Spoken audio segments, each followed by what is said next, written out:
आज की इस वीडियो में हम बात करेंगे बिजनेस प्रोसेस री इंजीनियरिंग की कि बिजनेस प्रोसेस री इंजीनियरिंग क्या है और ऑर्गेनाइजेशन में बिजनेस प्रोसेस री इंजीनियरिंग किस तरह से अप्लाई की जाती है। तो चलिए सबसे पहले अगर बिजनेस प्रोसेस री इंजीनियरिंग की बात करें तो ये एक वो प्रैक्टिस है रीथिंक करने की और रीडिजाइन करने की, दोबारा सोचने की और दोबारा से उस वर्क फ्लो को डिजाइन करने की, ताकि कंपनी जो है वो बेटर सपोर्ट कर सके अपने अल्टीमेट मिशन पे, या कंपनी अपने गोल को सपोर्ट कर सके और अपनी कॉस्ट को रिड्यूस कर सके। तो यहाँ पे अगर अब बात की जाए कि बिजनेस प्रोसेस री इंजीनियरिंग का कंसेप्ट या बिजनेस प्रोसेस री इंजीनियरिंग क्यों किसी भी ऑर्गेनाइजेशन में की जाती है, क्योंकि बिजनेस प्रोसेस री इंजीनियरिंग का डायरेक्ट लिंक है वर्क फ्लो के साथ, वे ऑफ वर्क के साथ। तो ये बेटर जो कंपनी है उसके बेटर वर्क फ्लो के लिए इस्तेमाल की जाती है। उसके अलावा जो बिजनेस प्रोसेस री इंजीनियरिंग है, अब उसको अगर देखा जाए कि बेटर वर्क फ्लो जब आएगा तो इसका मतलब है कि अल्टीमेटली कंपनी की जो परफॉर्मेंस है वो बेटर हो जाएगी।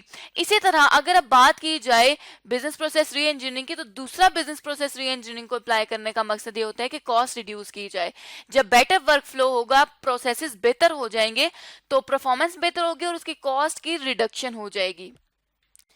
अब अगर बात की जाए की एस्पेक्ट्स की बिजनेस प्रोसेस री इंजीनियरिंग के, तो business process reengineering basically two key aspects पे चलता है, जिनमें से जो पहला की एस्पेक्ट है वो ये है कि कंपनी ने मॉडर्न टेक्नोलॉजी का इस्तेमाल करना होता है ताकि डेटा डिसेमिनेशन, मतलब डेटा को पूरी जो कंपनी है उसमें डिसेमिनेट किया जाए, उस डेटा डिस्ट्रीब्यूट किया जा सके, डेटा सबको शो किया जा सके, सबकी एक्सेस में हो। इसी तरह से जो दूसरा मेन की एस्पेक्ट है बिजनेस प्रोसेस री इंजीनियरिंग का, वो ये है कि ये डिसीजन मेकिंग प्रोसेस, इसका जो की एस्पेक्ट है कि इसकी डिसीजन मेकिंग इससे बेहतर हो जाएगी और डिसीजन मेकिंग इसमें करनी पड़ती है।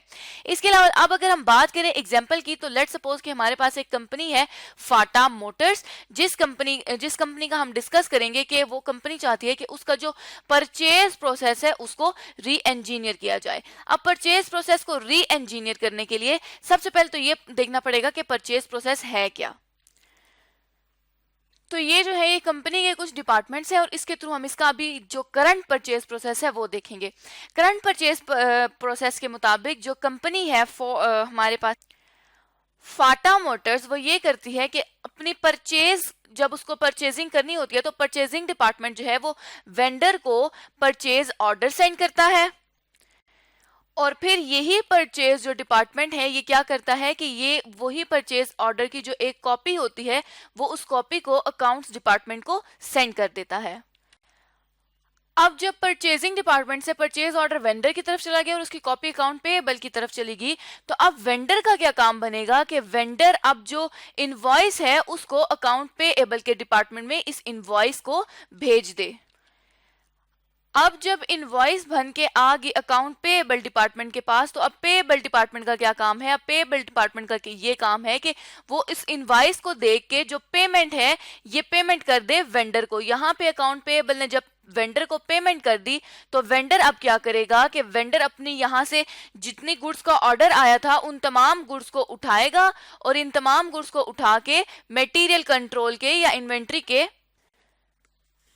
डिपार्टमेंट में भेज देगा। और अब ये गुड्स रिसीव वेंडर के बाद गुड्स रिसीव करने के बाद क्या होगा कि ये जो हमारे पास मटेरियल कंट्रोल वाला जो सेक्शन है या जो डिपार्टमेंट है, ये क्या करेगा कि गुड रिसीविंग का एक डॉक्यूमेंट होगा, गुड रिसीविंग नोट, उसको अकाउंट पेएबल डिपार्टमेंट को भेज देगा, जो ये शो करेंगी कि अकाउंट पेएबल डिपार्टमेंट में जिस ऑर्डर के लिए सारा प्रोसेस किया, अब उस ऑर्डर से रिलेटेड गुड्स जो हैं वो रिसीव हो गई हैं। अब ये तो है बिजनेस का जो अभी परचेज प्रोसेस करंटली चल रहा है।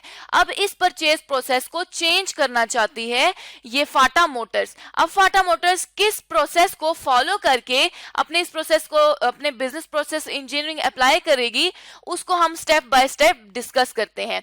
जिसमें जो स्टेप 1 है वो ये कहता है कि आइडेंटिफाई करें और कम्युनिकेट करें नीड फॉर चेंज।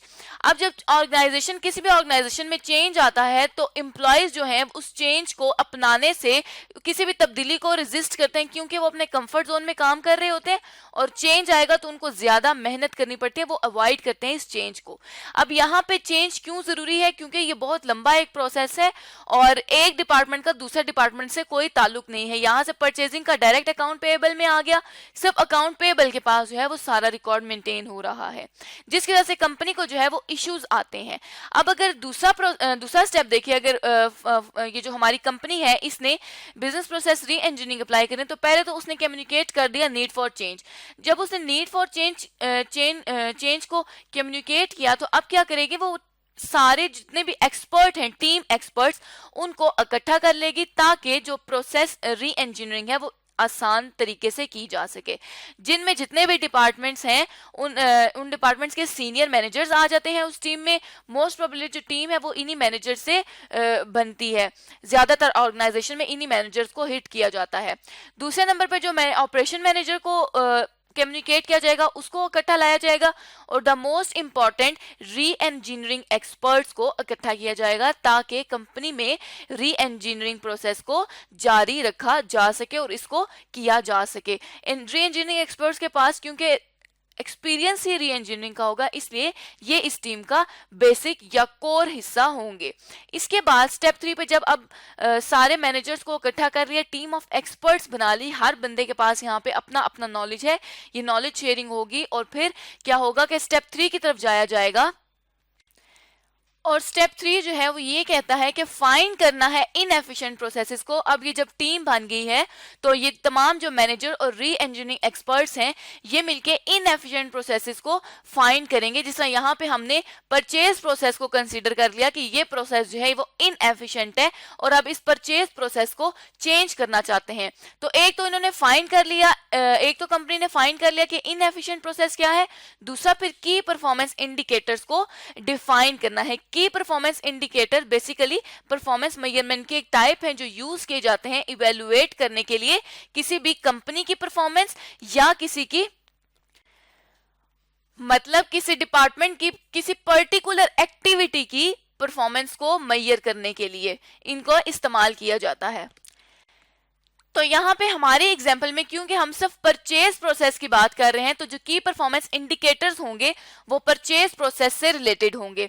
अब अगर की परफॉर्मेंस इंडिकेटर की या इनको परफॉर्मेंस इंडिकेटर भी कहा जाता है, अगर इनकी बात की जाए तो हमारे जो एग्जाम्पल है इसके मुताबिक सबसे पहले ये देखा जाएगा कि साइकिल टाइम क्या है। ये की परफॉर्मेंस इंडिकेटर्स में सबसे पहली बात है कि इस प्रोसेस को मतलब ये जो प्रोसेस है कि एक प्रोडक्ट परचेज से लेके ये मटेरियल कंट्रोल तक कितने टाइम में आती है, मतलब ये इन्वेंट्री कितने टाइम में परचेज की जाती है, इस साइकिल टाइम को डिफाइन किया जाएगा कि कितने टाइम में आती है। उसके बाद की परफॉर्मेंस इंडिकेटर में ये तय कर लिया जाएगा कि डिलीवरी टाइम कितना होना चाहिए। एक गुड को जब ऑर्डर किया है तो उसका डिलीवरी टाइम कितना होना चाहिए। लेट्स सपोज ऑर्डर के 10 दिन के बाद डिलीवरी आ जाए तो ये की परफॉर्मेंस इंडिकेटर लगा लिया कि इससे ज्यादा अब डिलीवरी में टाइम नहीं लगना चाहिए। इस 10 दिनों की बेसिस पे कंपनी की जो परफॉर्मेंस है उसको जो परचेज डिपार्टमेंट की परफॉर्मेंस है उसको मेजर किया जाएगा। इसी तरह पेमेंट में कितना टाइम लगाया जाए। पेमेंट में लेट्स सपोज के पेमेंट जो है वो कहा जाता है कि पेमेंट 2 डेज में की जाए या पेमेंट 5 डेज में की जाए। अगर इससे ज्यादा डिले होता है तो मतलब कंपनी जो है वो अपने परफॉर्मेंस इंडिकेटर से हट रही है। इसी तरह ऑर्डर का लेवल देखा जाएगा, कितने ऑर्डर पे कितनी इन्वेंट्री का लेवल हो तो दोबारा से ऑर्डर किया जाए। लेट्स सपोज हम ये एज्यूम कर लेते हैं कि जो मटेरियल जो हमने अपनी एग्जांपल ली है उसमें जो हमारा ऑर्डर लेवल है वो लेट्स सपोज के 50 केजी जब रिमेनिंग रह जाए तो हमने दोबारा से किसी भी मटेरियल का ऑर्डर कर देना है। अब ये तो होगी की परफॉर्मेंस इंडिकेटर्स, हमने ये इंडिकेट कर लिया कि इससे ज्यादा टाइम नहीं लगना चाहिए। इनकी बेसिस पे जो परचेज डिपार्टमेंट है उसकी परफॉर्मेंस को इवेलुएट किया जाएगा। अब जब ये कर लिया तो अब जो लास्ट जो स्टेप है, 4th स्टेप, वो ये कहता है कि जो री इंजीनियर करना है आपने अपने प्रोसेसेस को और फिर उनको कंपेयर करना है केपीआई के साथ। अब री इंजीनियर करना है प्रोसेसेस को, मतलब ये जो ऊपर प्रोसेस था परचेज प्रोसेस, इस सारे प्रोसेस को चेंज करना है। अब यहाँ पे हम क्योंकि अब यहाँ पे 2 बेसिक जो की एस्पेक्ट्स थे उनका इस्तेमाल करके प्रोसेसेस को री इंजीनियर करेंगे, जिनमें सबसे पहला जो है वो है मॉडर्न टेक्नोलॉजी का इस्तेमाल करेंगे और दूसरा जो है वो डिसीजन मेकिंग का प्रोसेस अच्छा करेंगे। तो डिसीजन मेकिंग यहाँ पे करेंगे। तो अब हम मॉडर्न टेक्नोलॉजी को देखते हैं कि ये जो प्रोसेस है ये किस तरह से चेंज होता है।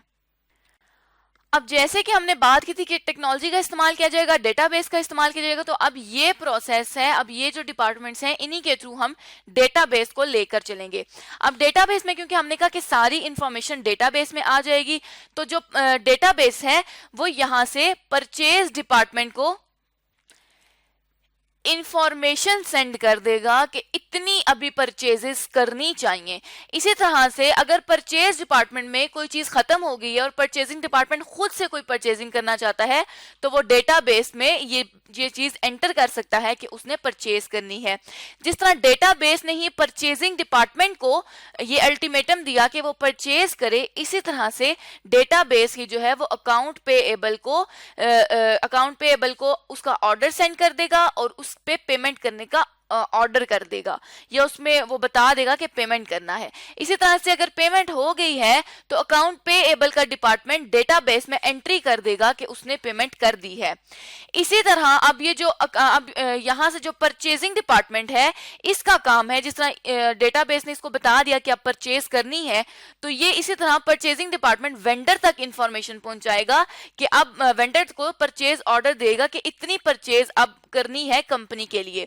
जब यहाँ पे परचेज ऑर्डर जाएगा तो पिछले प्रोसेस में हमने देखा था कि परचेजिंग डिपार्टमेंट ने अकाउंट पेएबल को भी एक कॉपी भेजनी थी, लेकिन यहाँ पे नहीं भेज रहे, यहाँ पे सिंपल परचेजिंग डिपार्टमेंट वेंडर को भेज रहा है।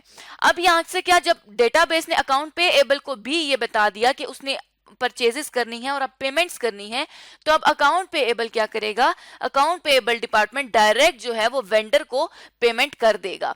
जब अकाउंट पेएबल अकाउंट जो है वो डिपार्टमेंट जो है वो डायरेक्टली वेंडर को पेमेंट कर देगा, तो वेंडर का नेक्स्ट क्या प्रोसेस होगा कि वेंडर का काम है कि वो जो गुड्स हैं उनको रिसीविंग डिपार्टमेंट तक पहुंचाए, जो भी रिसीविंग डिपार्टमेंट कंपनी ने डिसाइड किया है।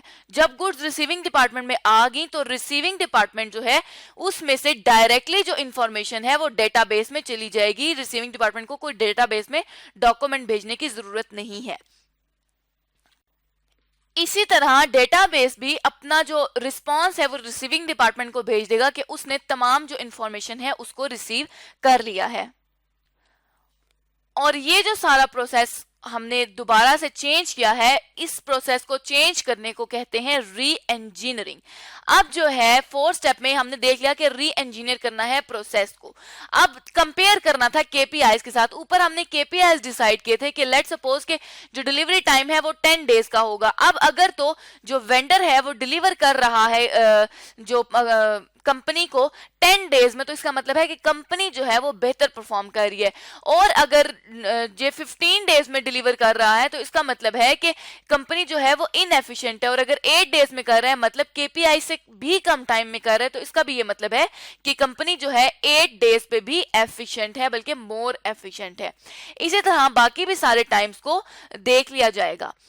तो इस तरह से आज की इस वीडियो में हमने जाना कि बिजनेस प्रोसेस री इंजीनियरिंग क्या होती है और बिजनेस प्रोसेस री इंजीनियरिंग का प्रोसेस किसी भी कंपनी में किस तरह से रन किया जाता है।